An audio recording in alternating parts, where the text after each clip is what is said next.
સ્વાગત છે તમારું એમજે ટીચિંગમાં। મારું નામ છે મહેતા જય અને આજના વિડીયોની અંદર હું તમને ધોરણ 10 સામાજિક વિજ્ઞાનનું ચેપ્ટર નંબર 4 ભારતનો સાહિત્યિક વારસો આ ફૂલ ચેપ્ટરને એકદમ ડિટેલમાં સમજાવીશ।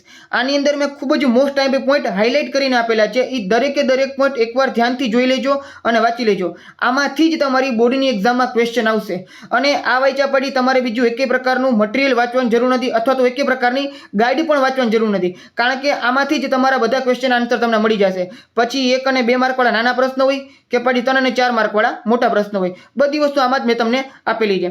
અને વિડીયોના એન્ડમાં તમારા માટે બોર્ડની એક્ઝામમાં પૂછાયેલા ક્વેશ્ચન છે એ પણ આપેલા છે પાછલા 4 વર્ષના, એટલે તમને ખબર પડે કે બોર્ડની એક્ઝામમાં કેવા પ્રકારના પ્રશ્ન પૂછાય છે અને તમારે કેવી રીતના આ ચેપ્ટરની તૈયારી કરવી જોઈએ। અને સ્વાધ્યાયના ક્વેશ્ચન આન્સર પણ આપેલા છે, બરાબર છે। એટલે છૂટું છૂટું નહીં, ફૂલ ગુજરાતી થાળી એકી સાથે તમને આપી દીધી છે। આ એકવાર વિડીયો જોઈ લો એટલે આ ચેપ્ટરની બધી વસ્તુ તમને એક જ વિડીયોમાં ક્લિયર થઈ જાય, બીજું તમારે કાંઈ કરવાની જરૂર નથી। અને આવી જ રીતના મેં ઓલરેડી સામાજિક વિજ્ઞાનનો ચેપ્ટર નંબર 1, 2 અને 3 ત્રણેયના વિડીયોઝ અપલોડ કરેલા છે, બરાબર છે। એનું એક પ્લેલિસ્ટ બનાવેલું છે, તમે ચેનલ ઉપર જઈને જોઈ શકો છો અથવા તો લિંક તમને ડિસ્ક્રિપ્શનમાં મળી જશે। અને વિજ્ઞાનના પણ વિડીયોઝ અપલોડ કરેલા છે, એ પણ તમે જોઈ શકો છો। તો શરૂ કરીએ આપણે ચેપ્ટર નંબર 4 ભારતનો સાહિત્યિક વારસો। સૌથી પહેલાં તમને આપેલું છે મહત્વના પોઈન્ટ 2 પોઈન્ટ કે પ્રાચીન સાહિત્યમાં જે ભાગ છે 2 ભાગ પાડવામાં આવે સાહિત્યના, બરાબર છે। એક તો વૈદિક સાહિત્ય છે અને બીજું પ્રશિષ્ટ સાહિત્ય છે। તો એક વસ્તુ આ તમને એમસીક્યુ પૂછાઈ શકે છે કે ભારતના વિદ્વાનો પ્રાચીન સાહિત્યને કેટલા ભાગમાં વહેંચેલા છે, તો 2 ભાગની અંદર, વૈદિક સાહિત્ય અને પ્રશિષ્ટ સાહિત્ય। હવે બસ સીધું તમારે જે મેઇન મહત્વના મુદ્દા છે આવી ગયા છે। આની અંદર એક વસ્તુ યાદ રાખજો કે સબ પોઈન્ટ ઘણા બધા નથી, જે મેઇન તમને લાઈનના બધા પોઈન્ટ આપેલા એ જ તમને આપેલું છે, એટલે એ પ્રમાણે તમારે યાદ રાખવું પડશે, બરાબર। અને એવી જ રીતે તમે પોઈન્ટ એકવાર ધ્યાનથી જોઈ લો કે તમને અત્યારના જ યાદ રહી જાય। સૌથી પહેલાં તમને આપેલું છે ભાષા અને સાહિત્ય। ધાર્મિક કાર્ય અને પૂજા વિધિમાં સંસ્કૃત ભાષાનો ઉપયોગ કરવામાં આવતો હતો, એ આપણે બધાને ખબર છે પહેલેથી, બરાબર। મહર્ષિ પાણિની સંસ્કૃત ભાષાના મહાન વ્યાકરણ શાસ્ત્રી હતા। તો પાણિની આ જે નામ છે ને યાદ રાખજો, મહર્ષિ પાણિની સંસ્કૃત ભાષાના મહાન વ્યાકરણ શાસ્ત્રી હતા। તેને વ્યાકરણનો એક ગ્રંથ લખ્યો હતો, સંસ્કૃતના વ્યાકરણનો ગ્રંથ લખ્યો હતો, એનું નામ છે અષ્ટાધ્યાયી। વારંવાર આ પ્રશ્ન આવેલો છે, બરાબર। એકવાર આ પોઈન્ટ ધ્યાનથી જોઈ લેજો, બરાબર। સંસ્કૃત ભાષાના મહાન વ્યાકરણ શાસ્ત્રી મહર્ષિ પાણિની, જેને અષ્ટાધ્યાયી નામનો ગ્રંથ લખેલો છે, બરાબર છે। સંસ્કૃત ભાષા મુખ્યત્વે ધર્મ, જ્ઞાન, વિજ્ઞાન, તત્વજ્ઞાનની ભાષા હતી। બીજું, સંસ્કૃત ભાષાને આર્યની ભાષા, ઋષિઓની ભાષા અને વિદ્વાનોની ભાષા કહી છે। તો આ એક અલગ પોઈન્ટ આવી ગયો કે સંસ્કૃત ભાષાને 3 અલગ અલગ રીતે ભાષા કહેવામાં આવે છે, આર્યની ભાષા, ઋષિઓની ભાષા અને વિદ્વાનોની ભાષા કહેવામાં આવેલી છે, યાદ રહી ગયું। પછી 4 વેદ છે, આ તો બધાને ખબર હોય, બરાબર છે, તો એ યાદ રાખવા પડશે તમારે। ઋગ્વેદ, યજુર્વેદ, સામવેદ અને અથર્વવેદ। સૌથી જૂનામાં જૂનો જો વેદ હોય તો એ છે ઋગ્વેદ, બરાબર। 4 પ્રકારના વેદ, ઋગ્વેદ, યજુર્વેદ, સામવેદ અને અથર્વવેદ। હવે જો તમને આપેલું છે ભારતીય સાહિત્યનું પ્રાચીનતમ પુસ્તક તો કયું છે? ઋગ્વેદ। ઋગ્વેદની જો વાત કરીએ ને આપણે તો 1028 ઋચાઓ છે, એમાં જે અલગ અલગ જે પંક્તિ તમને આપેલી છે, બરાબર, એને ઋચા કહેવામાં આવે છે। 1028 છે, 10 ભાગમાં એને વેચવામાં આવેલો છે, બરાબર। પછી આપણે જો સામવેદની વાત કરીએ તો સામવેદ છે ને એ સંગીતનો વેદ છે, એને સંગીતની ગંગોત્રી કહેવામાં આવે છે, કારણ કે આમાં જે તમને અલગ અલગ ઋચાઓ આપેલી છે એની ગાન કરવામાં આવે, ગાન કરવા મતલબ કે એને ગાવામાં આવે, બરાબર છે। ઋગ્વેદમાં 1028 જેટલી ઋચાઓ છે, 10 અલગ અલગ ભાગમાં વેચવામાં આવેલું છે। સામવેદની વાત કરીએ તો સામવેદ છે એ સંગીતની ગંગોત્રી કહેવાય છે, કારણ કે આમાં જે ઋચાઓ આપેલી છે, જે પંક્તિઓ આપેલી છે એ તમારે ગાવામાં આવતી હોય છે, બરાબર। આમાં જે શ્લોક છે એ રાગ અને લયથી ગવાય છે। યજુર્વેદની વાત કરીએ તો યજ્ઞનો વેદ છે, અલગ અલગ પ્રકારના યજ્ઞ થતા હોય એ યજુર્વેદમાં તમને નોંધવામાં આવેલા છે, એટલે એમાં તમને જોવા મળશે। અથર્વવેદ છે એ કર્મકાંડો અને સંસ્કારોનો વેદ કહેવામાં આવે છે। તો આ 4 વેદ વિશે તમને જો પ્રશ્ન પૂછવામાં આવે 2 કે 3 માર્કનો કે 4 વેદ કયા છે, વેદો કેટલા છે અને તેના વિશે માહિતી આપો, તો વેદ 4 પ્રકારના છે, તેના વિશે તમારે નામ લખીને આ જે 4-5 પોઈન્ટ આપેલા તમને હાઇલાઇટ કરીને એ તમારે લખવાના રહેશે। હવે ઉપનિષદની વાત કરીએ તો બૃહદારણ્યક અને છાંદોગ્ય શરૂઆતમાં ઉપનિષદો હતા, અલગ અલગ 108 જેટલા ઉપનિષદો છે। યાદ કેમ રાખવાના? તો ઉપનિષદો છે 108 છે અને 108 છે એ આપણું એમ્બ્યુલન્સનું જે નંબર છે, એવી રીતના તમે યાદ રાખી શકો, બરાબર। પછી 108 આરતી કરવામાં આવતી દીવાની ને એ બધી વસ્તુ તમે અલગ અલગ જગ્યાએ જોતા હોજો। હવે વાત કરીએ બ્રાહ્મણ ગ્રંથો। વેદોના મંત્રોનો અર્થ સમજાવવા માટે તેના પર પદ સ્વરૂપમાં રચાયેલી ટીકાઓનો બ્રાહ્મણ ગ્રંથોમાં સમાવેશ કરવામાં આવેલો છે. બ્રાહ્મણ ગ્રંથોમાં શું છે કે જે વેદોના જે મંત્ર છે ને એને સમજાવવામાં આવેલા છે. એ વેદ પછી પાછળથી બનાવવામાં આવેલા છે. પહેલા વેદ બન્યા, ઉપનિષદ બન્યા, બરાબર, પછી બ્રાહ્મણ ગ્રંથો બન્યા. અને એની અંદર શું છે કે વેદની અંદર જે અલગ અલગ પંક્તિ આપેલી છે, ઘણા બધા લોકોને સંસ્કૃતનો અર્થ નહોતી ખબર, તો અર્થ સમજાવવા માટે બ્રાહ્મણોએ આ બધી વસ્તુ અર્થને આપેલા છે બ્રાહ્મણ ગ્રંથોમાં, બરાબર છે. પછી આરણ્યકો, આર્યો તેમના જીવનનો અંતિમ સમય અરણ્યમાં જઈ ગાળતા વન અથવા આરણ્યમાં આશ્રમ બાંધી સતત ચિંતન કરવું તેને આરણ્યકો કહે છે, બરાબર છે. યાદ રાખજો, અરણ્ય એટલે વન અથવા તો જંગલ. આ બધા સમાનાર્થી શબ્દ છે. તમે જંગલને અરણ્ય અથવા તો વન કહી શકો છો, બરાબર છે. તો આર્ય છે એ શું કરતા, પોતાના જીવનનો જે અંતિમ સમય હોય ને એ જંગલમાં આશ્રમમાં જઈને એ લોકો વિતાવતા હતા અને અહીંયા જ પોતાનું જે ધ્યાન છે ને યજ્ઞ છે બધી વસ્તુ કરતા હતા, બરાબર, સતત ચિંતન કરતા હતા. તો આને આરણ્યકો કહે છે. આના વિશે તમને એક માર્કમાં પૂછાઈ શકે છે. વેદાંગની વાત કરીએ તો વેદાંગમાં કર્મકાંડો, જ્યોતિષ, વ્યાકરણ, ખગોળશાસ્ત્ર જેવા 6 અલગ અલગ અંગો છે, બરાબર. કેટલા અંગો છે વેદાંગમાં? 6 અંગ છે. ભારતમાં 2 મુખ્ય મહાકાવ્યો રામાયણ અને મહાભારત. એની વાત છે તો મહાભારતમાં 1 લાખ જેટલા શ્લોક છે, વિશ્વનો સૌથી મોટો ગ્રંથ છે. આ બધી વસ્તુ તમને ખબર જ છે, બરાબર. પાંડવો અને કૌરવો વચ્ચેના યુદ્ધનો મુખ્ય વિષય છે મહાભારતમાં. તો આ કાંઈ એટલી કોઈ અજાયણી વાત નથી, આ બધી વસ્તુ તમને ખબર જ છે, તમે લખી શકો છો, બરાબર. હવે આ છે મહત્વનો પોઈન્ટ છે, આ તમને 1 માર્કમાં પ્રશ્નમાં જોવા મળે છે, ખૂબ જ મોસ્ટ ટાઈમ છે. મહાભારતનું શ્રીમદ ભગવદ્ ગીતામાં ગહન દાર્શનિક સિદ્ધાંતોનું વિવેચન કરવામાં આવ્યું છે. તો મહાભારતનું જે શ્રીમદ ભગવદ્ ગીતા છે, ભગવદ્ ગીતાની જે બુક છે, બરાબર, એમાં કયું વિવેચન કરવામાં આવેલું છે? તો એની અંદર મોક્ષ પ્રાપ્તિના 3 માર્ગોની વાત કરી છે. કઈ? તો જ્ઞાન, કર્મ અને ભક્તિ. મોક્ષ અલગ અલગ 3 માર્ગેથી આપણે મોક્ષ મળી શકે છે. એક તો જ્ઞાનથી, બરાબર છે, એક કર્મથી, આપણા કાર્યથી, અને એક ભક્તિથી, બરાબર છે. તો આ 3 માર્કની વાત કરી છે. 1 માર્કની અંદર તમે યાદ રાખજો, ખૂબ જ મોસ્ટ ટાઈમ છે, બરાબર. પછી પ્રારંભિક બૌદ્ધ સાહિત્યની વાત કરી તો પ્રારંભિક બૌદ્ધ સાહિત્ય શું છે અને એમાં કોનો સમાવેશ કરવામાં આવે છે? આ 3 માર્કનો એક ખૂબ જ મોસ્ટ ટાઈમ પ્રશ્ન છે. કોઈક વાર 2 માર્કમાં પણ પૂછી લે છે. તમને આગળ સ્વાધ્યાયમાં થતો બોર્ડની એક્ઝામમાં આ પ્રશ્ન પૂછાયેલો છે, તમે જોવા મળશે, બરાબર. પ્રારંભિક બૌદ્ધ સાહિત્ય જે પાલી ભાષામાં લખેલું હતું, બરાબર છે. પાલી ભાષા યાદ રાખજો, બરાબર. બ્રાહ્મી કહે તો બ્રાહ્મી લિપિ છે અને પાલી ભાષા છે. તો પાલી ભાષામાં લખાયેલું હતું. આ સાહિત્યના 3 ભાગોમાં છે, એને ત્રિપિટક કહેવામાં આવે છે. ત્રિપિટક, બરાબર છે, એ બૌદ્ધ સાહિત્યમાં જે 3 અલગ અલગ પિટક છે, એના 3 અલગ અલગ ગ્રંથ છે, બરાબર, એને ત્રિપિટક કહેવામાં આવે છે. ત્રણેયના નામ સુત પિટક, વિનય પિટક અને અભિધમ પિટક, બરાબર છે. ફરીથી સુત પિટક, વિનય પિટક અને અભિધમ પિટક, આ 3 અલગ અલગ જે પિટક છે એને ત્રિપિટક કહેવામાં આવે છે અને 3 પાલી ભાષામાં લખાયેલા છે, બરાબર છે. આ સમયના મહાન લેખકો કાલિદાસ, ભવભૂતિ, ભારવી, બાણભટ્ટ, પછી મહાદ આદિત્યનો સમાવેશ કરવામાં આવે છે. હવે બૌદ્ધ સિવાયની જે બીજી વસ્તુ તમને આપેલું છે, આ જે સમય છે એ સમયની અંદર અલગ અલગ જે કવિઓ થઈ ગયા એના વિશે તમને આપેલું છે. અને આ તમને MCQની અંદર અથવા તો ખાલી જગ્યામાં આ બધી વસ્તુ પૂછવામાં આવશે 1 માર્કની અંદર. એકવાર ધ્યાનથી જોઈ લેજો. કાલિદાસ વિશ્વ પ્રસિદ્ધ કવિ છે. હવે એને કઈ કઈ વસ્તુ લખેલી છે? તો કુમાર સંભવ, રઘુવંશ, મેઘદૂત, ઋતુસંહાર અને અભિજ્ઞાન શંકુંતલમ, બરાબર છે. આ અલગ અલગ કાલિદાસના ગ્રંથો છે. ફરીથી આ 5 એકવાર ધ્યાનથી જોઈ લેજો. આમાંથી તમને પ્રશ્ન પૂછાશે. પ્રશ્ન કઈ રીતે હશે યાદ રાખજો કે નીચેનામાંથી કયો કાલિદાસનો ગ્રંથ છે, અથવા તેમ પણ પૂછી શકાય નીચેનામાંથી કયો કાલિદાસનો ગ્રંથ નથી, બરાબર છે. તો આ તમે 3 સાચા આપી દઈને 1 ખોટું હોય, એક આ નીચેનામાંથી કોઈ પણ આપી દઈએ. તો તમારે બધા યાદ રાખવા પડશે કે આ જે ગ્રંથ છે એ કોના છે એ એકવાર ધ્યાનથી જોઈ લેજો, બરાબર. ફરીથી એકવાર આપણે વાત કરી કાલિદાસની તો કુમાર સંભવ, રઘુવંશ, મેઘદૂત, ઋતુસંહાર અને અભિજ્ઞાન શાંકુંતલમ, બરાબર છે.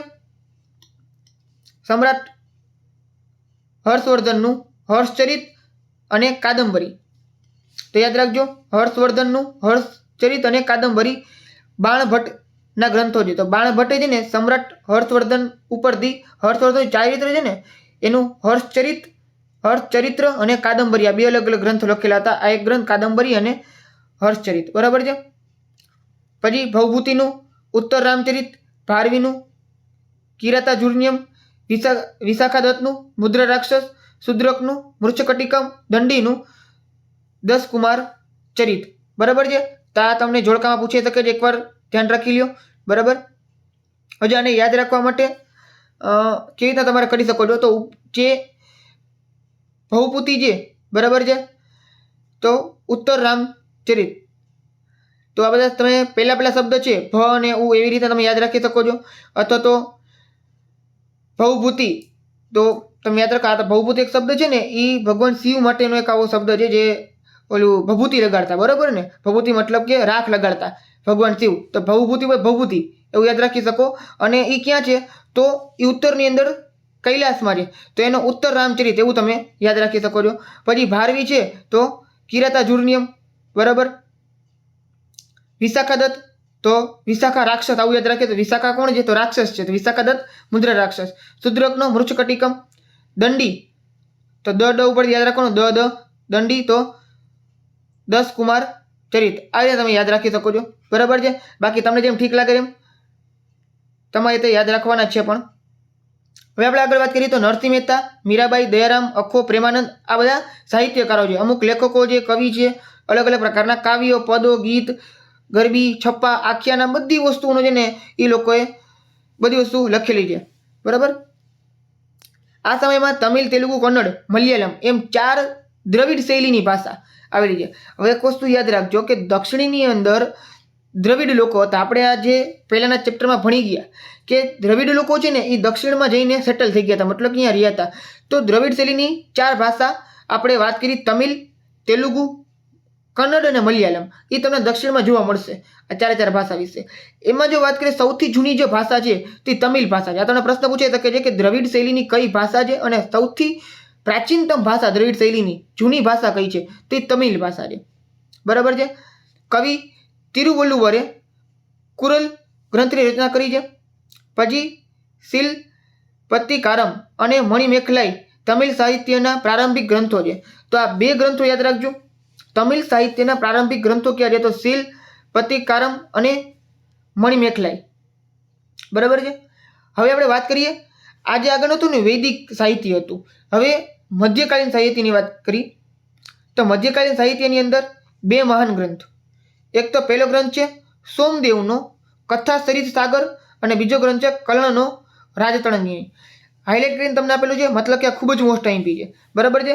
મધ્યકાલીન સાહિત્યના જે 2 મહાન ગ્રંથો જે કાશ્મીરમાં આવેલા છે, કાશ્મીરના 2 મહાન ગ્રંથો છે. બરાબર. એક તો સોમદેવ અને કલણ. તો સોમદેવનો કથા સરિત સાગર અને કલણનો રાજતરંગિણી, આ 2 અલગ અલગ શું છે, ગ્રંથ છે. બરાબર. આ એના વિશે તમને વાત કરીએ તમે જોઈ શકો છો. પછી અમીર ખુસરો. અમીર ખુસરો છે ને એ એક મહાન સાહિત્યકાર હતો.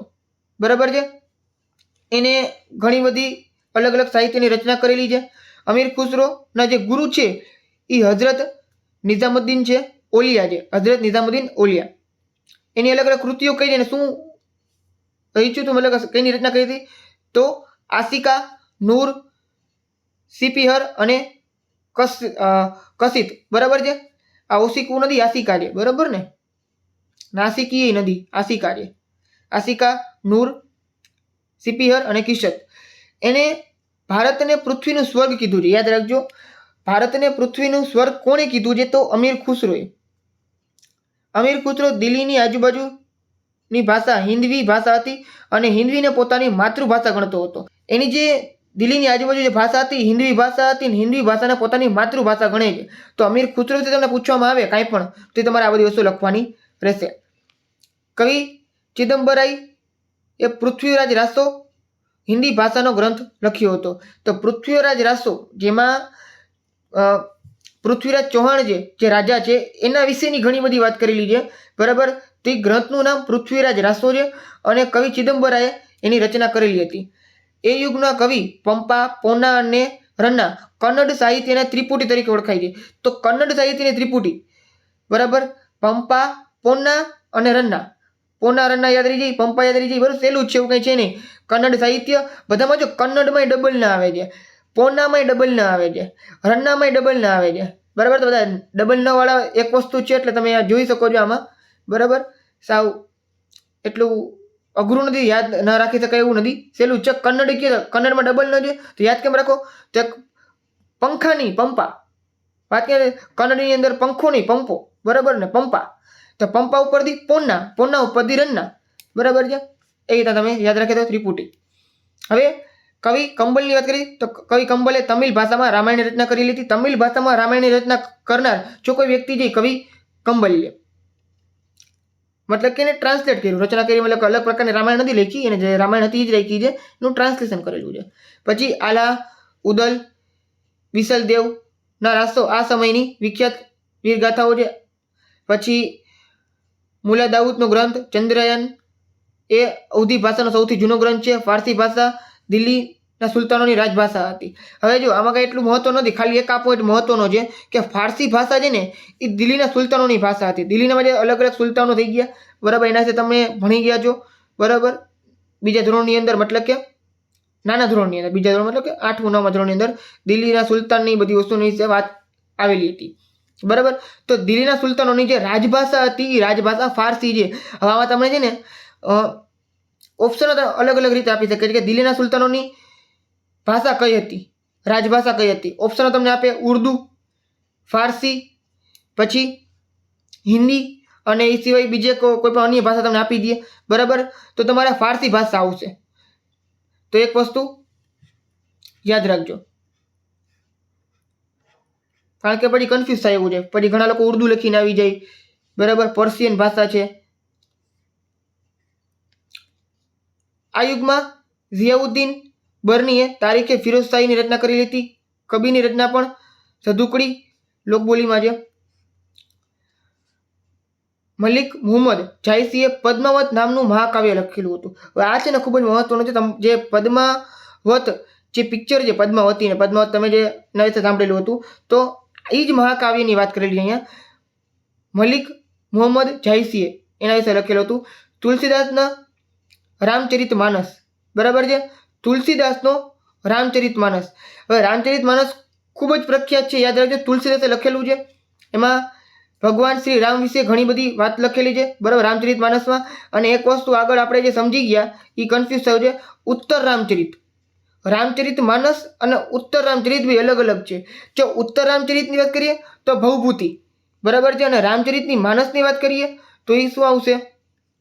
તો કે આવશે એ છે તુલસીદાસ, બરાબર છે. કૃતિવાસ બંગાળી ભાષામાં રામાયણ રચના કરી હતી. નરસિંહ મહેતાએ ગુજરાતી ભાષામાં ભક્તિ ગીતો રચ્યા હતા. નામદેવ અને એકનાથે મરાઠીમાં ભક્તિ ગીતો લખેલા હતા, બરાબર. નામદેવ અને એકનાથ વિશે તમે ઘણી જગ્યાએ સાંભળેલું હશે, બરાબર. એ મરાઠીમાં અને અલગ અલગ ભક્તિ ગીતો લખેલા છે. વિજયનગરના મહાન સમ્રાટ કૃષ્ણદેવરાય તેલુગુ અને સંસ્કૃત ભાષાના લેખક હતા. તો યાદ રાખજો, કૃષ્ણદેવરાય છે એ વિજયનગર સામ્રાજ્યના એક મહાન સમ્રાટ હતા અને તેલુગુ અને સંસ્કૃતના એ લેખક હતા. કૃષ્ણદેવરાયે આમુક્ત માલ્યદા ગ્રંથની રચના કરેલી હતી. તો જે પોતે મહાન સમ્રાટે હતા, રાજા હતા અને પોતે સાહિત્યકારી હતા. ઘણી બધી જગ્યાએ, બહુ ઓછી જગ્યાએ જોવા મળે છે કે કોઈ રાજા હોય અને આવી અલગ અલગ જે કળા છે એ આવડતી હોય, કારણ કે એ પોતે રાજપાટમાં પડ્યા હોય, યુદ્ધને એવું થતું હોય, ઘણી બધી વસ્તુમાં રાજ્યમાં ધ્યાન આપવાનું હોય, તો એ કામ ન પણ કરી શકે. પણ આવા બહુ ઓછા રાજાઓ તમને જોવા મળશે ઇતિહાસની અંદર. ત્યાં કિસ્સા યાદ રાખજો આના વિશે કે વિજયનગર સામ્રાજ્યના એક મહાન સમ્રાટ કૃષ્ણદેવરાય એને આમુક્ત માલ્યદા ગ્રંથની રચના કરી હતી અને પોતે તેલુગુ અને સંસ્કૃતના લેખક હતા, બરાબર છે. પછી બાબરે તુર્કીની અંદર તુઝુકે બાબરી લખેલું હતું, જેનું ફારસીમાં બાબર નામથી ભાષાંતરણ થયેલું છે, બરાબર છે. હવે યાદ રાખજો, બાબર છે ને તુર્કમાંથી આવેલો હતો, બરાબર. સૌથી પહેલા ભારતની અંદર જો મુઘલ સામ્રાજ્યના કોઈ આવ્યું હોય તો એ બાબર છે. સૌથી પહેલો રાજા મુઘલ સામ્રાજ્યનો બાદશાહ કહી શકાય એ બાબર છે. બાબરની શરૂઆત થઈ, બાબર, હુમાયું, અકબર, એવી રીતના અલગ અલગ જે પછી અલગ અલગ જે બાદશાહ છે એ લોકોના જે રાજા છે એ આવેલા છે. તો બાબર તુર્કમાંથી આવેલો હતો અને તુર્કી ભાષામાં પોતાનું જ જે આત્મકથા છે, પોતાની આત્મકથા તુઝુકે બાબરી એણે લખેલી હતી. પછી ફારસીમાં એનો અનુવાદ કરીને બાબરનામા કરવામાં આવેલું હતું. હુમાયુની બહેને ગુલબદન બેગમે હુમાયુનામા લખેલી હતી. હુમાયુ છે એ બાબરનો દીકરો, બરાબર છે.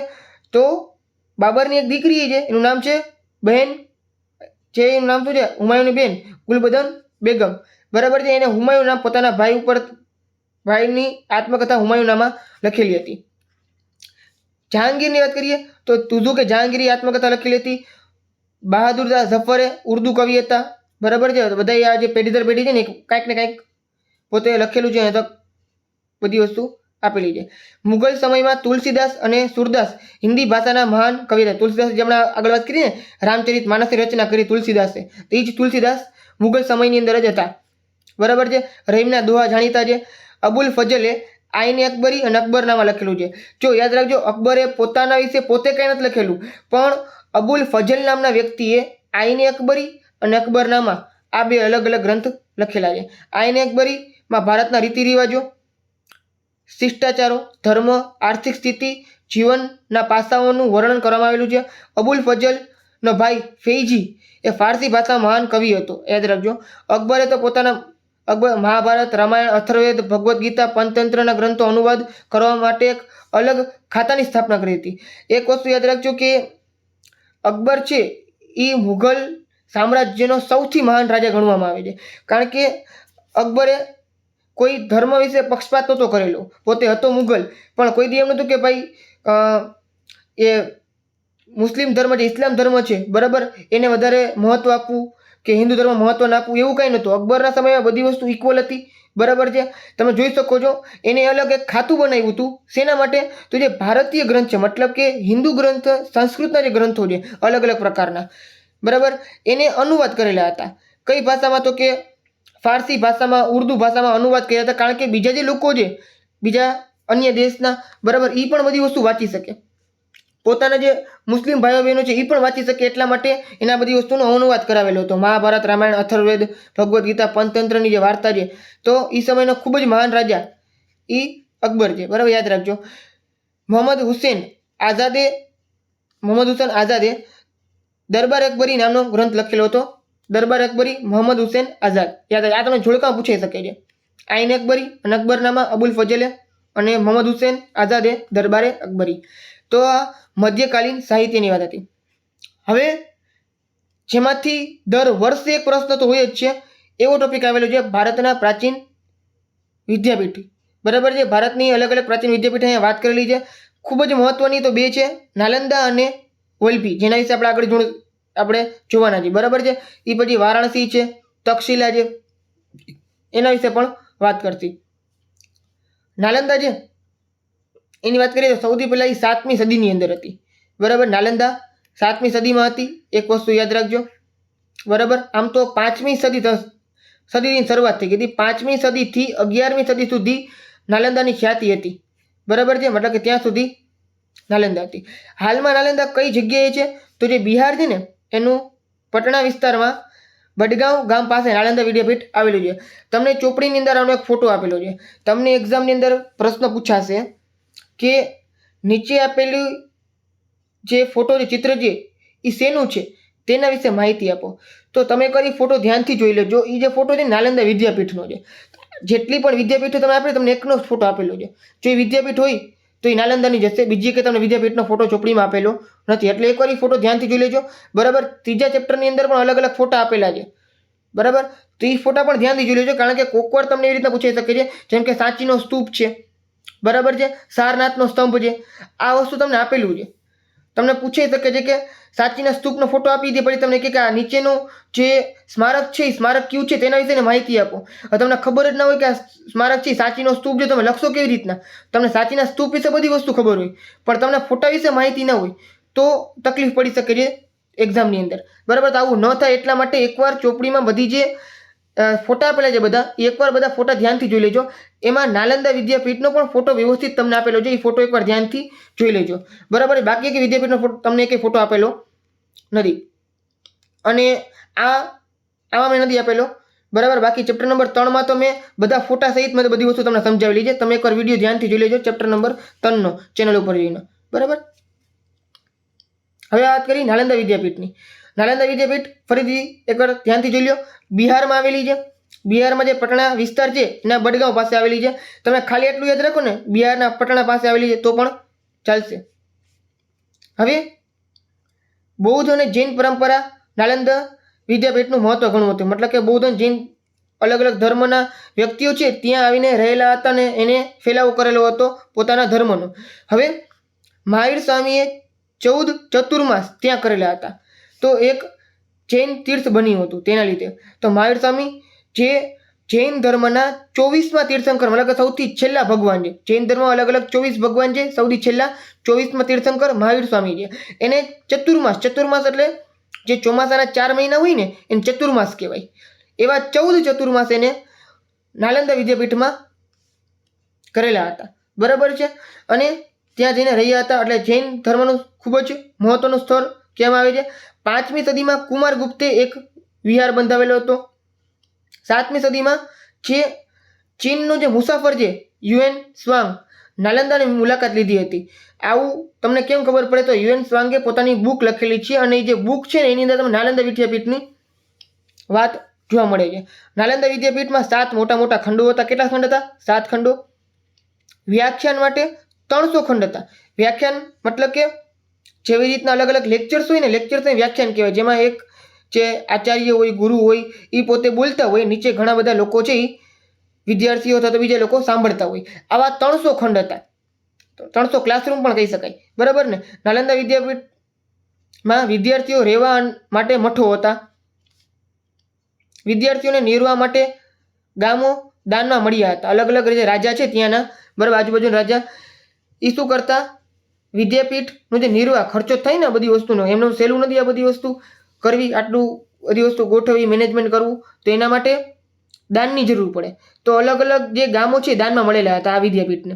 બરાબર.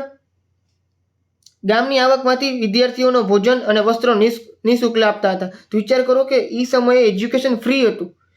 અત્યારે તમે જે સ્કૂલની ટ્યુશનની અલગ અલગ હજારો રૂપિયા ફ્રી ભરો છો, બરાબર છે, પણ એ સમયે સારામાં સારું આ વિદ્યાપીઠ છે ને એક પ્રકારની યુનિવર્સિટી કહેવાય, જ્યાંથી ઇન્ટરનેશનલ યુનિવર્સિટી, જ્યાંથી દુનિયાના ઘણા બધા દેશના લોકો છે, વિદ્યાર્થીઓ જે ભણવા માટે આવતા, શીખવા માટે આવતા, અલગ અલગ ભાષા, જ્ઞાન, સાહિત્ય બધી વસ્તુ શીખવા માટે આવતા. અને ત્યાંના વિદ્યાર્થીઓ માટે ભોજન એટલે ખાવાની વસ્તુ, જે રહેવાનો જે મઠો છે એ વસ્ત્રો છે નિઃશુલ્ક, મતલબ કે મફતમાં બધી વસ્તુ આપતા. અને મફતનું મળતું કેવી રીતના? તો એને આજુબાજુના ગામો દાનમાં મળેલા હતા. અને જે ગામની આવક હોય ને, જે કર ઉઘરાવતા હોય, ટેક્સ લેતા હોય, એ આવકમાંથી આ વિદ્યાર્થીઓને બધી વસ્તુ ફ્રીમાં મળતી હતી. તો વિચાર કરો કેટલી સારામાં સારી વ્યવસ્થા હતી. બરાબર. ત્યાંના અલગ અલગ ગ્રંથાલયો હતા, મતલબ કે પુસ્તકાલય. બરાબર છે. એને ધર્મગંજ કહેવામાં આવતું. ત્યાંના ગ્રંથાલયો એને ધર્મગંજ કહેવામાં આવતું હતું. નાલંદા વિશ્વવિદ્યાલય હતું. વિશ્વવિદ્યાલય મતલબ કે યુનિવર્સિટી હતું. વિશ્વવિદ્યાલયને ઇંગ્લિશમાં યુનિવર્સિટી કહેવાય. બરાબર છે. જેમ કે ગુજરાત યુનિવર્સિટી છે, પછી ભારતમાં અલગ અલગ ઘણી બધી યુનિવર્સિટી આવેલી છે. અને દેશ વિદેશના વિદ્યાર્થીઓ અભ્યાસ કરવા માટે આવતા, એ મેં તમને કહી દીધું. મહાન મુસાફર ચીનના હતા યુએન સ્વાંગ, એને પણ અહીં આવેલો આદર્શ વિદ્યાર્થી ગણવામાં આવતો, કારણ કે એ પોતે અહીંયા ભણેલા હતા. બરાબર. તક્ષશિલા અને નાલંદા દેશમાં અલગ અલગ દેશ અને વિદેશથી વિદ્યાર્થીઓ અભ્યાસ કરવા માટે આવ્યા હતા. તક્ષશિલા છે એના વિશે આપણે આગળ હમણાં જોશે. યુએન સ્વાંગ 657માં પોતાની સાથે ચીન 657 ગ્રંથો પોતાની સાથે ચીનમાં લઈ ગયો હતો. તો યુએન સ્વાંગ છે એ પોતે ચીની મુસાફર હતો, ભારતમાં આવેલો હતો અને ભારતના આ વિદ્યાપીઠમાં આવીને એને ઘણી બધી વસ્તુ ભણેલી હતી. બરાબર છે. વિશ્વવિદ્યાલયની અંદર આવીને અને 657 જેવા 6, 5, 7 આ રીતના યાદ રાખીએ તો 5, 7, 6 નહીં, 6, 5, 7 જેટલા ગ્રંથો જે પોતાની સાથે ચીન લઈ ગયો હતો. અને 5 થી લઈને 11 સુધી આ ખૂબ જ ખ્યાતિ ધરાવતી શું હતી? વિદ્યાપીઠ હતી. તો જે મહત્વના પોઈન્ટ છે એકવાર ફરીથી આપણે હાઇલાઇટ કરી લઈ, જોઈ લઈ ફટાફટ. બિહારના પટણામાં આવેલી છે નાલંદા વિદ્યાપીઠ. મહાવીર સ્વામીએ 14 ચતુર્માસ અહીંયા કરેલા છે. 7મી સદીમાં યુએન સ્વાંગ ત્યાં આવેલો હતો, ચીની મુસાફર. 300 જેટલા વ્યાખ્યાન ખંડ, 7 મોટા ખંડો, વિદ્યાર્થીઓ માટે ભોજન છે, વસ્ત્ર છે, મઠ છે, બધું નિઃશુલ્ક આપવામાં આવતું હતું. પછી અલગ અલગ ગામો એને દાનમાં મળેલા હતા. ગ્રંથાલયોને ધર્મગંજ કહેવામાં આવે છે. બરાબર. અને બાકી બધી વસ્તુ તમે જોઈ શકો છો. યુએન સ્વાંગથી 657 ગ્રંથો પોતાની સાથે ચીનમાં લઈ ગયો હતો. ક્લિયર છે? હવે વાત કરીએ તક્ષશિલાની. તક્ષશિલા છે એ નામ કેના ઉપરથી પડ્યું? તો તક્ષ ઉપરથી પડ્યું. તક્ષ કોણ? તો કે રામના જે મોટા ભાઈ છે ને ભરત, એના દીકરાનું નામ તક્ષ છે. રામના મોટા ભાઈ ભરત એના પુત્રનું નામ તક્ષ છે અને તક્ષ ઉપરથી તક્ષશિલા નામ પડેલું છે.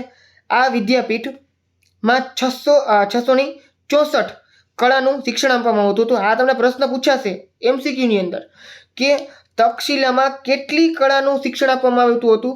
32, 64, 16 કે 46? આ તમને અલગ અલગ 4 ઓપ્શન આપે તો 64 અલગ અલગ વિદ્યાનું શું આપવામાં આવતું? શિક્ષણ આપવામાં આવતું. એમાં તમે જોઈ શકો છો વેદ છે, શસ્ત્ર વિદ્યા, ધનુર્વિદ્યા, વ્યાકરણ, તત્વજ્ઞાન, યુદ્ધ વિદ્યા, ખગોળ, જ્યોતિષ વગેરે અલગ અલગ શિક્ષણ આપવામાં આવતું હતું. આ તમે યાદ રાખી શકો છો. બરાબર. જે વિદ્યાર્થીઓને જે વિષયમાં રસ હોય તેનું શિક્ષણ આપવામાં આવતું હતું. ભાઈ તમને જેમાં રસ હોય, તમને જે મન થાય બધી વસ્તુ એકવાર થોડી થોડી શીખી લ્યો. બરાબર છે. પણ તમને લાગે કે ના મારે એવું શીખવા જેવું છે, બરાબર, તમે શીખી લેવાનું. બરાબર. એક શિક્ષક માટે 20 વિદ્યાર્થીઓ હતા. અત્યારની જેમ નહોતું. બરાબર કે ભરીને એક જ ક્લાસની અંદર 50, 60 જેટલા હોય એટલા બસ તમે તમારે આવવા દો. બરાબર. એવું કાંઈ હતું નહીં. 20 વિદ્યાર્થીઓમાં એક શિક્ષક. બરાબર છે. વારાણસી, રાજગૃહ, મિથિલા, ઉજ્જૈનના વિદ્યાર્થીઓ અહીં શિક્ષણ મેળવતા હતા. તક્ષશિલા છે ને, એક વસ્તુ આ કહી દો તમને, તક્ષશિલા અત્યારે ગાંધારની અંદર છે. ગાંધાર તો કે ક્યાં? ગાંધાર અત્યારનું જે પાકિસ્તાન છે ને, પાકિસ્તાનની અંદર તક્ષશિલા આવેલું છે. આમ તો ભારતનો જ એક ભાગ છે, પણ જ્યારે ભારત અને પાકિસ્તાન છૂટા પડ્યા ત્યારે તક્ષશિલાનો જે ભાગ છે એ પાકિસ્તાનમાં વયો ગયો છે. બરાબર છે. અને આમ અહીંયા ગાંધાર નામનો પ્રદેશ હતો. ગાંધારની જે રાજધાની છે ને એ તક્ષશિલા હતી. બરાબર છે. તમે ગાંધાર પ્રદેશ અફઘાનિસ્તાનનો હતો. આના વિશે તમને ખ્યાલ હોય તો મહાભારતની અંદર પણ ઉલ્લેખ કરવામાં આવેલો છે. બરાબર. જે ધૃતરાષ્ટ્ર છે એના પત્ની ગાંધારી, બરાબર, એ તમને ખબર હોવી જોઈએ. એના વિશે જ આખી ઘણી બધી ઘટનાઓ બનેલી છે. અને એ છે એ ગાંધાર રાજ્ય ત્યાંથી ઉલ્લેખ કરેલો છે મહાભારતની અંદર. ત્યાંના રાજા જે એની વાત કરેલી હતી. તો એ જે ગાંધાર પ્રદેશ છે ને અત્યારે પાકિસ્તાનની અંદર છે અને ગાંધારની રાજધાની તક્ષશિલા હતી જે તે સમયે. બરાબર. અને એ ભારતનો જ એક ભાગ હતી અને આજુબાજુના વારાણસી, રાજગૃહ, મિથિલા, ઉજ્જૈનના લોકો છે, વિદ્યાર્થીઓ છે, ત્યાં એને ભણવામાં આવતા હતા ભણવા માટે. તક્ષશિલા ઉચ્ચ શિક્ષણનું કેન્દ્ર હતું. ભગવાન બુદ્ધના શિષ્ય જીવકે અહીં આયુર્વેદનું શિક્ષણ મેળવેલું હતું. 64 અલગ અલગ કળામાંથી આયુર્વેદ પણ હતું. બરાબર છે. ભગવાન બુદ્ધ છે એના શિક્ષકની શિષ્ય, ભગવાન બુદ્ધના શિષ્ય જીવક, એનું નામ શું છે? જીવક. એને આયુર્વેદનું શિક્ષણ અહીં મેળવેલું હતું. પછી અર્થશાસ્ત્રના પિતા કૌટિલ્ય. જો કૌટિલ્યના 3 નામ છે, યાદ રાખજો. બરાબર છે. કૌટિલ્ય છે એને અર્થશાસ્ત્રના પિતા કહેવામાં આવે છે. કૌટિલ્યનું એક બીજું નામ છે ચાણક્ય. તમે જોઈ શકો છો ચાણક્ય. બરાબર છે. ચાણક્ય કયો, પછી એને વિષ્ણુગુપ્ત કયો કે કૌટિલ્ય કયો. આમાં તમે 3 નામ આપેલા નથી, પણ એકવાર ધ્યાનથી જોઈ લેજો, સાંભળી લેજો મારી વાત. બરાબર છે. કૌટિલ્ય, ચાણક્ય બે એક જ વ્યક્તિ છે. બરાબર છે. અલગ અલગ નથી. વિષ્ણુગુપ્ત કયો, કૌટિલ્ય કે ચાણક્ય કયો, 3 એક જ વ્યક્તિ છે આમ તો. બરાબર છે. હવે એને અર્થશાસ્ત્ર રચના કરે. અર્થશાસ્ત્ર ખૂબ જ મહાન ગ્રંથ છે. સૌથી સારામાં સારું સાહિત્ય હોય ને, આખો દેશ કેમ ચલાવવો, બરાબર, બચત કેમ કરવી, ટેક્સ કેમ ઉઘરાવવો, ઘણી બધી માહિતી અર્થશાસ્ત્રમાં આપેલી છે. જો તમે ભવિષ્યની અંદર 10મા ધોરણ પછી આર્ટ્સ અથવા તો કોમર્સ લ્યો તો એમાં તમને ઇકોનોમિક્સ ભણવામાં આવશે, મતલબ કે અર્થશાસ્ત્રનો આખી એક બુક જ આવશે. બરાબર છે. તો આ જ અર્થશાસ્ત્રની વાત કરેલી છે. હા, પણ જે કૌટિલ્ય લખેલું છે અને આપણે જે ભણશી એ થોડુંક અલગ અલગ. આપણે જે ભારતનું અર્થશાસ્ત્ર ઇકોનોમિક એ ભણવાનું હોય. બરાબર છે. અને એ તમને કીધું સમાજની અંદર જે પાછલા ચેપ્ટર તમને આપેલા છે ને, ગરીબી છે, બેરોજગારી છે અને બીજા જે 5-7 ચેપ્ટર, એ અર્થશાસ્ત્રનો એક ભાગ જ છે. બરાબર. તે તમે શીખશો આગળ 10મા ધોરણમાં જ. વ્યાકરણ શાસ્ત્રી પાણીની, જેની આપણે હમણાં વાત કરી આગળ. બરાબર. પાણીની કોણ છે? શરૂઆતમાં વાત કરી. સંસ્કૃતના મહાન વ્યાકરણ શાસ્ત્રી, જેને અષ્ટાધ્યાયી નામનો ગ્રંથ લખેલો છે, એણે પણ અહીં શિક્ષણ મેળવ્યું હતું. ચંદ્રગુપ્ત મૌર્ય અને એના ગુરુ ચાણક્ય. તો ચાણક્ય એટલે કોણ? કૌટિલ્ય, જેને અર્થશાસ્ત્રની રચના કરી. ચાણક્ય કયો, કૌટિલ્ય કયો, બરાબર, બે એક જ વ્યક્તિ છે જેને અર્થશાસ્ત્રની રચના કરી. એનો શિષ્ય કોણ? તો કે ચંદ્રગુપ્ત મૌર્ય, જેને મૌર્ય સામ્રાજ્યની સ્થાપના કરી હતી. એને પણ અહીંયા શિક્ષણ મેળવ્યું હતું. સામાન્ય વિદ્યાર્થીઓ ગુરુના ઘરે રહીને ભણતા હતા, બીજા વિદ્યાર્થીઓ ગુરુના આશ્રમમાં રહીને ભણતા હતા. આ બધી વસ્તુ તમને અહીંયા આપેલી છે. બરાબર. એકવાર ધ્યાનથી જોઈ લેજો. વાત કરીએ વારાણસીની. તો વારાણસી ક્યાં આવેલું છે? કાશીમાં. બરાબર. યાત્રાધામ જે તમને બધાને ખબર છે, 7મી સદીમાં આ પણ વિદ્યા કેન્દ્ર હતું પ્રસિદ્ધ. રાજાના રાજકુમારો અહીં વિદ્યા મેળવવા માટે ઉચ્ચ શિક્ષણ માટે આવેલા. સમ્રાટ અશોકના આશ્રયથી વારાણસીનો સારનાથ મઠ પ્રસિદ્ધ થયેલો છે. બરાબર. વિદ્યાધામ પ્રસિદ્ધ વિદ્યાધામ બનેલો છે. સમ્રાટ અશોકના આશ્રયથી વારાણસીનો સારનાથનો મઠ છે ખૂબ જ વિખ્યાત થયો છે. ઉપનિષદ કાળમાં વારાણસી આર્ય સંસ્કૃતિ ધર્મનું કેન્દ્ર સંસ્કૃતિ ધર્મનું કેન્દ્ર બનીને વિકસ્યું હતું. તો આટલી જ માહિતી તમને વારાણસીની આપેલી છે. હવે મહત્વનું અને સૌથી છેલ્લું વલભી ગુજરાતની અંદર આવેલું છે. વલભી વિદ્યાપીઠ અને યાદ રાખજો 7મી સદીમાં જ હતું. વલભી વિદ્યાપીઠ છે એ 7મી સદીમાં હતું અને 7મી સદીમાં તક્ષશિલાની વલભી અને નાલંદા અને વલભી એકબીજાની કોમ્પિટિશનમાં હતા. અત્યારે કેમ અલગ અલગ સ્કૂલ છે એકબીજાની કોમ્પિટિશનમાં હોય, એવી રીતના આ બે વિશ્વવિદ્યાલય એકબીજા સાથે કોમ્પિટિશન કરતા હતા, હરીફાઈમાં હતા. 7મી સદીમાં આ પણ હતા અને આની મુલાકાત પણ છે એ ચીની મુસાફરોએ લીધેલી છે. બરાબર. વલભી વિદ્યાપીઠ વલભી છે પ્રસિદ્ધ વિદ્યાધામ બનાવવામાં મૈત્રક વંશના શાસનકાળનો ખૂબ જ મહત્વનો ફાળો હતો. વલભી વિદ્યાપીઠ દેશ વિદેશના અલગ અલગ વિદ્યાર્થી આવતા હતા. આંતરરાષ્ટ્રીય વિદ્યાપીઠ માનવામાં આવે છે, હતી જ આમ તો. 7મી સદીમાં વલભીમાં ભિક્ષુ વિદ્યાર્થીઓ રહેતા હતા. ભિક્ષુ વિદ્યાર્થીઓ મતલબ શું કે જેને અલગ અલગ જગ્યાએ જઈ અને માંગીને રહેવાનું. બરાબર. પોતાના ખોરાક માટે ને બધી વસ્તુ માટે કામ તો કરવાનું જેને માંગવાનું અને ભિક્ષુ વિદ્યાર્થી કહેવાય. બરાબર છે. પછી રાજાના દીકરા હોય કે કોઈ પણ બીજા જે શ્રીમંત જે ઘરના વિદ્યાર્થી હોય છતાં પણ એને એવી રીતના રહેવું પડતું હતું. એની પરંપરા હતી. વલભી વિદ્યાપીઠ નાલંદા વિદ્યાપીઠ સાથે સ્પર્ધામાં હતી. મેં આગળ વાત કરી ને. બરાબર. એ શું હતી? સ્પર્ધામાં હતી. એવું કોણે કીધું હતું? તો ચીની પ્રવાસી ઈસિંગે કીધું હતું. ચીની પ્રવાસી કોણ? ઈસિંગ. બરાબર. એને બે વિદ્યાપીઠની મુલાકાત લીધી અને એને વાત કરી કે આ જે છે એકબીજાની સ્પર્ધામાં હતી. વલભી 480 થી 775 સુધી એક રાજધાની અને આંતરરાષ્ટ્રીય બંદર હતું. કારણ કે વલભી વિદ્યાપીઠ જે જગ્યાએ છે ને ત્યાં દરિયો છે આજુબાજુમાં. બરાબર. એટલી આંતરરાષ્ટ્રીય બંદર હતું જ્યાં અલગ અલગ જહાજો આવતા અને રોકાતા. બરાબર. અને એક રાજધાની પણ હતી. વલભી 7મી સદીમાં બૌદ્ધ જે મત છે હિનયાન પંથનું કેન્દ્ર બન્યું. બૌદ્ધની અંદર બે અલગ અલગ પંથ છે. બરાબર. હિનયાન અને મહાયાન. એના વિશે તમે આગળના ચેપ્ટરમાં સાંભળેલું છે. બરાબર. જોયેલું છે અને વાંચેલું પણ છે. હિનયાન અને મહાયાન એ બે અલગ અલગ પંથ છે. કોના? બૌદ્ધ ધર્મના. એમાં જે વલભી છે ને એ હિનયાનનું હતું. બરાબર છે. અને નાલંદા જે એ મહાયાનનું હતું. યાદ રાખજો. નાલંદા વિદ્યાપીઠ એ મહાયાન અનુસરતી હતી બૌદ્ધ ધર્મની અંદર અને વલભી વિદ્યાપીઠ છે હિનયાન અનુસરતી હતી બૌદ્ધ ધર્મ. 775માં આરબોએ આક્રમણ કરેલું હતું અને એમાં જે મૈત્રક વંશના જે રાજાઓ છે એ પરાજિત થઈ ગયા અને વલભી વિદ્યાપીઠ છે એ બંધ પડી ગઈ. તો આ શું છે વલભી વિદ્યાપીઠ વિશે. તો બધી વસ્તુ તમારે હાઇલાઇટેડ પોઈન્ટ છે એ કવર થઈ ગયું છે. એકવાર ધ્યાનથી જોઈ લો. હવે આપણે આગળ વાત કરીએ ક્વેશ્ચન આન્સરની. બરાબર છે.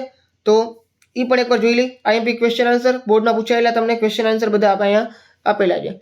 હડપ્પા સમયની લિપિ આજે ઉકેલી શક્યા છીએ તો એ ખોટું છે. હડપ્પાની લિપિ આજ સુધી ઉકેલાણી નથી.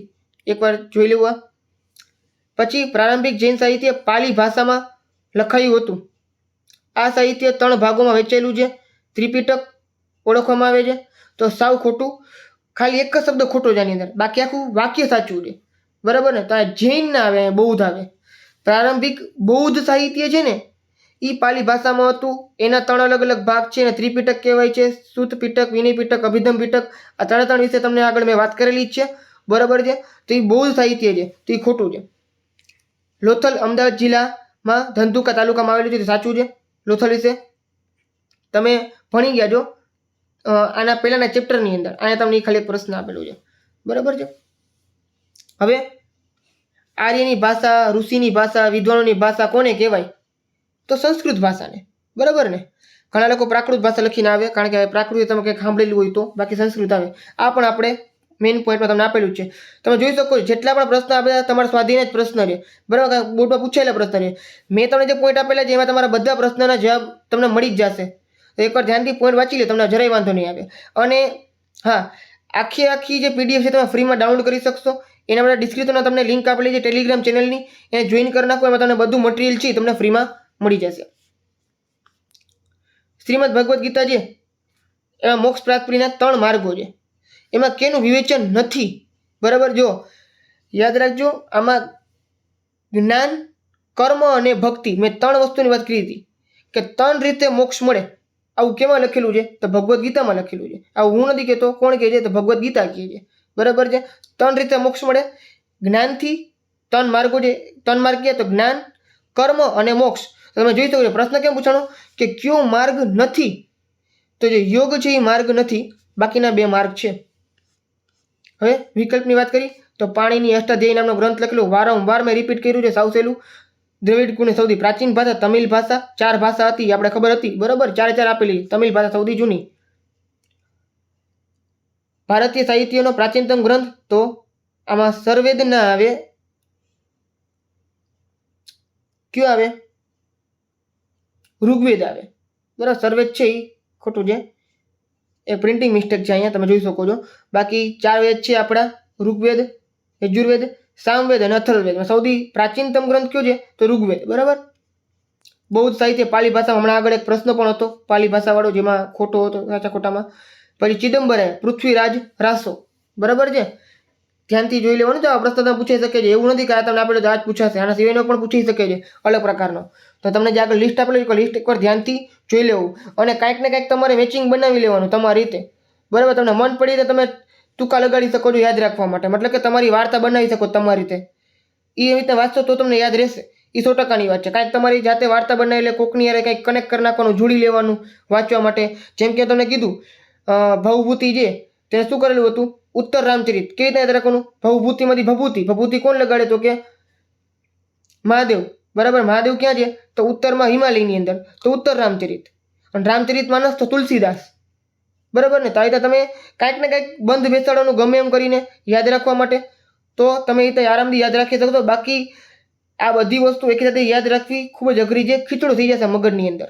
બરાબર, તાવું ના થાય એવું ધ્યાન રાખવાનું. ચિદમ્બરાયનો પૃથ્વીરાજ રાસો. એક બે શબ્દમાં જવાબ આપેલું છે. અથર્વવેદમાં કઈ માહિતી આપવામાં આવેલી છે? કર્મકાંડની. બરાબર છે, આ લખેલું છે કર્મકાંડો અને સંસ્કારોની.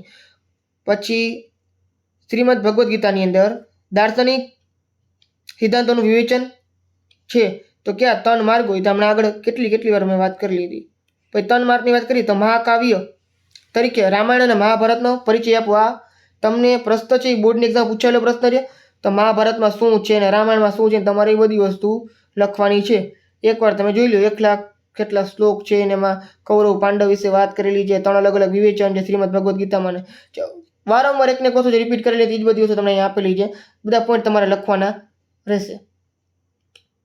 ગુજરાતીમાં ગદ્ય પદ્ય સાહિત્ય વિશે માહિતી આપો. તો ગુજરાતીની જો વાત કરીએ આપણે તો એક પ્રશ્ન એકવાર ધ્યાનથી જોઈ લઈ. ગુજરાતીમાં નરસિંહ મહેતા ના પદો, અખાના છપ્પા, પ્રેમાનંદ આખ્યાનો, પછી ધીરા ભગતની કાફી, ભોજા ભગતના ચાપખા, પ્રીતમના પદો, સામળ ભટ્ટના છપ્પા, ભાલણના આખ્યાનો, દયારામની ગરબીઓ. આ બધી વસ્તુ ખૂબ જ જે પદ્ય સાહિત્ય જે પ્રખ્યાત છે. બરાબર છે. દયારામે અલગ અલગ ગરબી લખેલી હતી. પછી દયારામ, પછી નર્મદે અને દલપત રામથી અર્વાચીન ગુજરાતી સાહિત્યનો શરૂઆત થાય છે.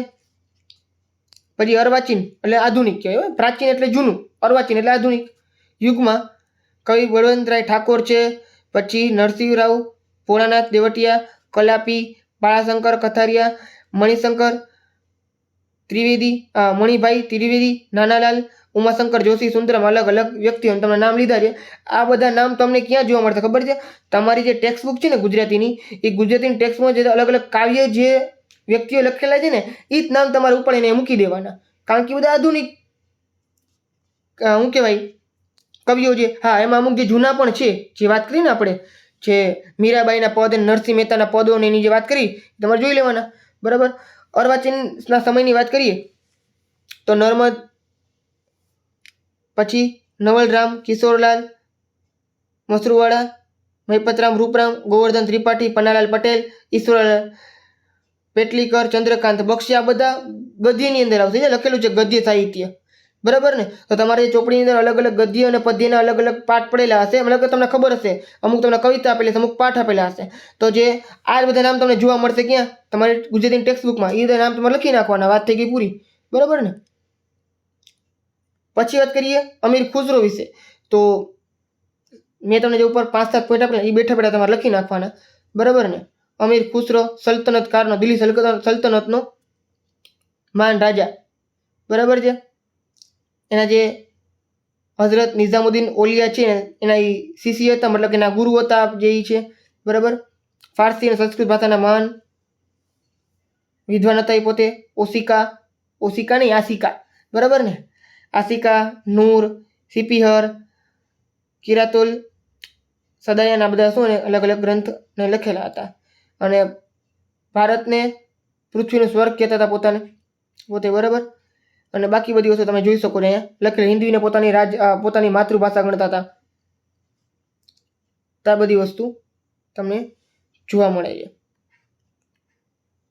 પછી બહુ સાહિત્ય વિશે, તો બહુ સાહિત્યમાં આપણે વાત કરેલી છે કે પાલી ભાષામાં લખાયેલું 3 અલગ અલગ પીટક આવેલા છે અને ત્રિપીટક છે. બરાબર છે?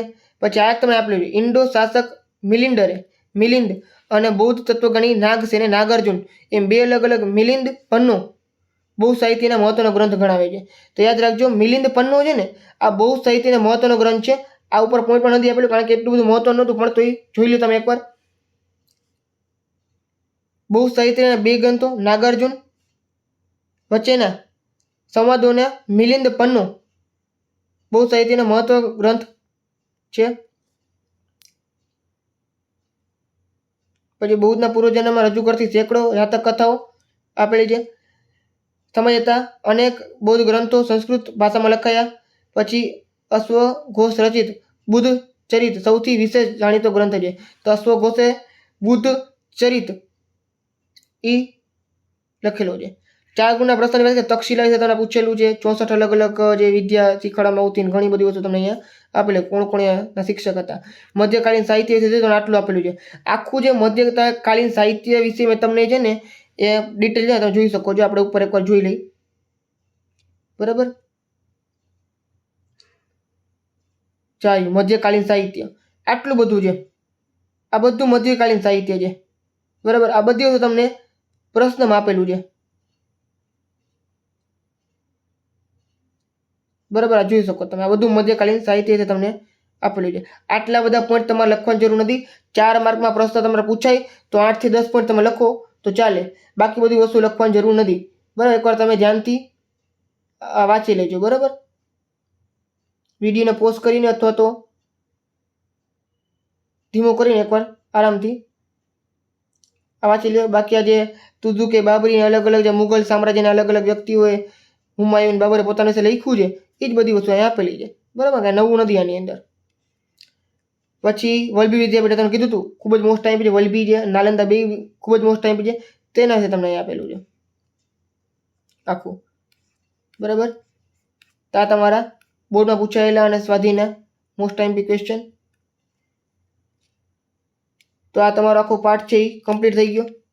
જો તમને મજા આવી હોય તો વિડીયોને લાઇક કરજો અને તમારા ફ્રેન્ડ સાથે શેર કરજો, એટલે એ લોકોને પણ આ બધી વસ્તુનો લાભ મળે.